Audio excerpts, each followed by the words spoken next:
The man puts a sawed-off shotgun into a white bag. He plans to commit a murder. His target is his wife's ex-boyfriend. He thinks he's protecting his family, a mission he must complete, but he doesn't know. His wife planned everything. She already prepared a prison for him. Using his phone, she sent herself a perfect alibi. The date is March 12, 2016.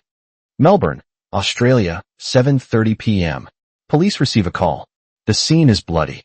49-year-old Glenn lies on the roadside. He has multiple stab wounds on his belly and chest. He dies from blood loss. His cap says, "Fear the Ripper." Inside the house, 38-year-old homeowner Michael is shot in the head. He dies instantly. Beside him, there's a bloody kitchen knife. The only survivor is Michael's girlfriend, Savannah. Her face is covered in blood. Her nose, face and forehead are badly hurt. She seems confused. She is rushed to the hospital. The crime scene investigator finds a broken shotgun. The gun handle is broken off. The barrel is sawed short on purpose. This makes it easier to carry. The police first think Glenn broke in with the gun. He shot Michael during the fight. Michael stabbed Glenn with a kitchen knife. After running outside, Glenn dies from losing too much blood. The neighbors' stories seem to prove this. They hear Savannah screaming for help. When they come, they see her fighting Glenn. After pulling them apart, Glenn falls to the ground before dying. He says, "Tell my kids I love them. Tell Bianca I love her. I shot Michael." He also says Savannah gave him the knife wounds. Glenn's last words point to Savannah. But as they look deeper, a colder truth comes out. At the center of it all is Glenn's new wife, Bianca. Bianca's life. Her life starts like a nightmare. She is born in 1986. As a child, she has juvenile arthritis and plantar fasciitis. She suffers from constant pain. But the pain is just the beginning. Her brother, Richard, has schizophrenia and bipolar disorder. He is like a ticking bomb in the family. When she is little, her brother often hurts and abuses her. She asks her mom for help, but her mom ignores her. Her mom, Ellen, spends all her time caring for her troubled son. She turns a blind eye to Bianca's suffering. Her father wants to protect her, but he works as a miner and is often away. He can't help much. This broken family plants dark thoughts in Bianca's mind. She develops severe anxiety and adjustment disorder. Her parents divorce when she is 6. She moves around with her mom and stepdad. She changes schools 5 times before high school. She drops out in 11th grade to make a living. She joins the Navy, but she leaves because of a foot injury at age 19. She gets a job at mining company BHP. Life seems to get better.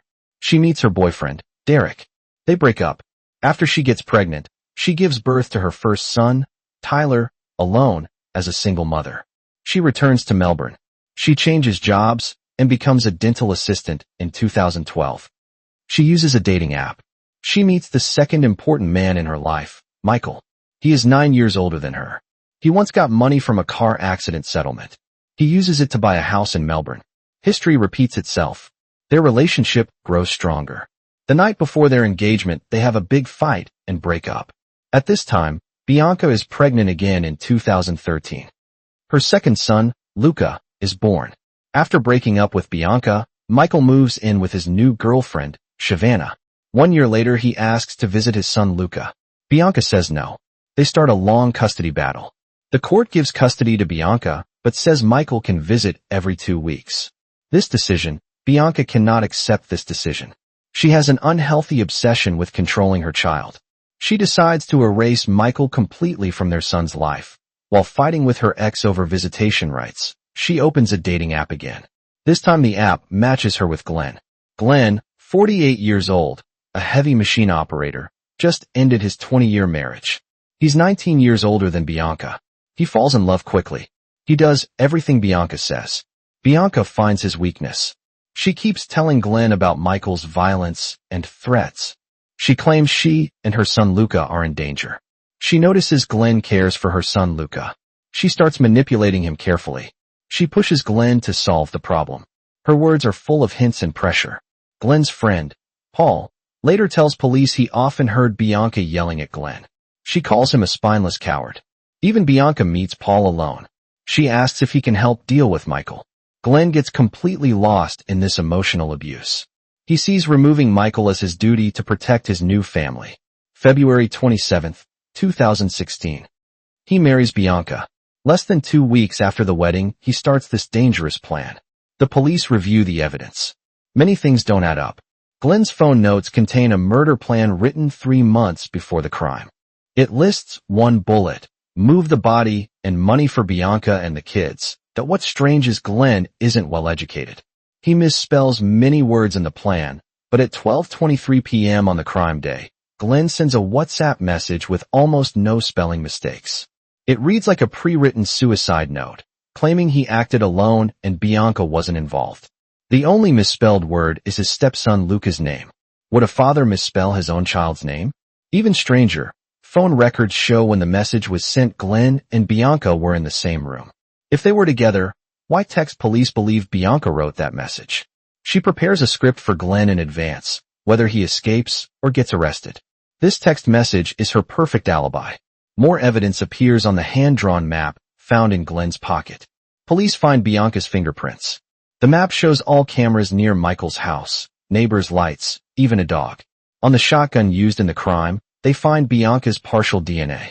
The real breakthrough comes from Bianca's next boyfriend, Todd Buckham. Just 1 month after Glenn dies, Bianca finds new love, Todd, on Tinder. He has a violent past. He served 8 years for attempted murder. Bianca hides Glenn's real cause of death from him. She says he died of cancer. When Todd learns the truth and confronts her, Bianca loses control and confesses everything. She admits planning the murder with Glenn. She drew the map. She wrote the text. She complains Glenn's death was an accident. Otherwise, he would be a perfect father. Later, Bianca and Todd have a daughter, but she changes her story. She claims the child is Glenn's. An angry Todd decides to report to the police. He uses this to force Bianca to admit he's the father. The most damning evidence comes from an auto-recording app on Glenn's phone. Police recover months of calls between Glenn and Bianca. In the recordings, they use code words like work to talk about murder. Glenn sounds loving, but Bianca stays very calm. She keeps pushing him to finish the job. She even uses sex as a reward. If Glenn hesitates, she refuses to sleep with him. Now the truth is clear. Bianca is the puppet master. Glenn is the tool, blinded by love and duty, heading toward destruction. She plans for Glenn to kill, then go to jail so she can keep their son and inherit part of Michael's money. The only thing she didn't expect was Glenn's death. After 3 trials in December 2022, the jury finds Bianca guilty of murder. She gets 26 years in prison. The wounds from her childhood. She changes from a victim to an abuser, in the name of protecting her child. She destroys several families with her own hands, including her own.